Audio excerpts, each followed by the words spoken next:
iBrain, c'est une unité mixte de recherche de l'INSERM et de l'Université de Tours. iBrain, c'est un acronyme anglais. Le I, imaging, en français ça donnerait imagerie. Le brain, c'est pour cerveau, brain en anglais. Et le N, neuropsychiatrie, neuropsychiatrie. On comprend donc tout de suite de ces trois termes qu'à iBrain, nous nous intéressons à la santé mentale, la psychiatrie, et on s'y intéresse en se focalisant sur le cerveau et en développant des outils, des nouvelles méthodes, dont l'imagerie, mais l'imagerie ce n'est qu'un exemple. Nous développons également d'autres outils d'exploration. À l'aide de ces outils que nous développons, nous allons pouvoir caractériser plus finement les patients et peut-être décrire des sous-catégories de patients qui pourront répondre à des traitements plus spécifiques. On appelle ça la psychiatrie de précision. C'est dans ce but que nous avons constitué 4 équipes de recherche bien différentes.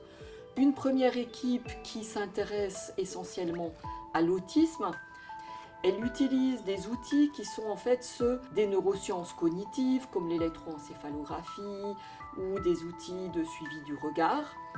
Ensuite, une deuxième équipe s'intéresse essentiellement aux pathologies du stress comme la dépression, le stress post-traumatique, qui utilise une approche dite translationnelle qui va d'expériences chez l'animal à des expériences chez l'homme.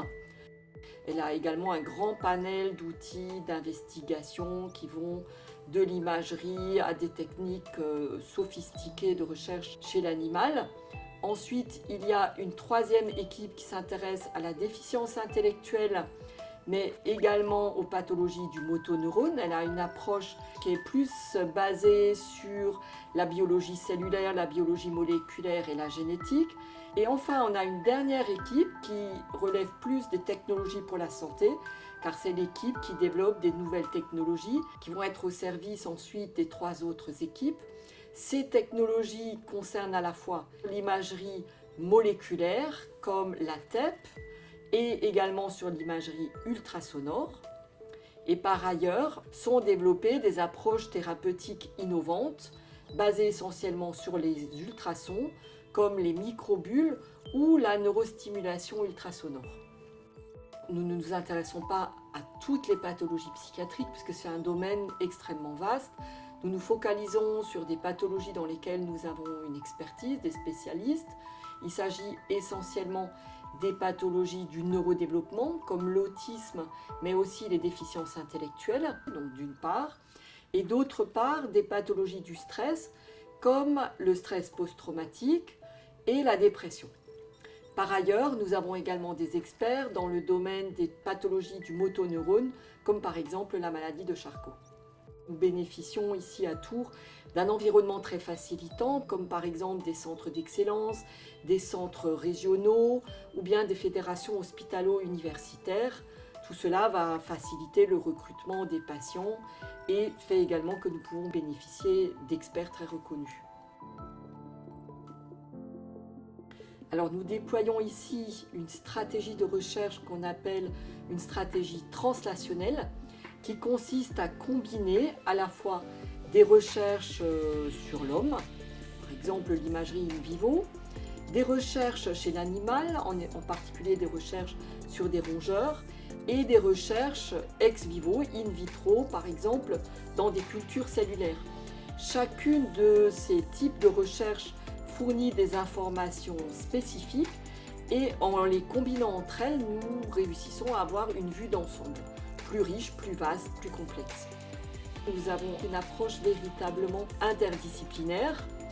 Nous avons ici des experts de différents domaines scientifiques, c'est-à-dire d'abord il y a des experts qui viennent du domaine des sciences de l'homme et de la société, comme par exemple des philosophes, des linguistes ou des psychologues.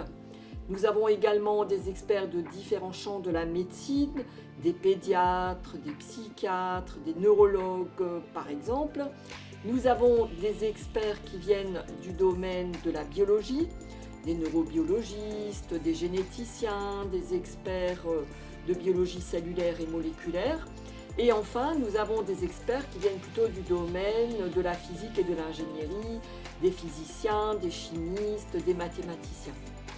Et ces différents chercheurs travaillent ensemble sur des projets précis. Nous cherchons en fait à croiser les différents savoirs, ce qui fait qu'on peut parler véritablement d'approche interdisciplinaire.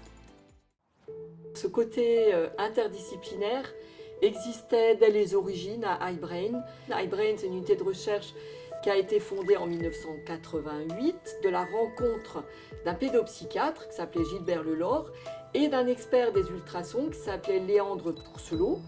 Ensuite, au fur et à mesure de ces 37 années, l'unité a été rejointe par des experts divers et variés de différents horizons. Aujourd'hui, nous sommes 192 et je me réjouis de pouvoir réunir autant de talents au service de la médecine de demain pour essayer de soigner les pathologies psychiatriques.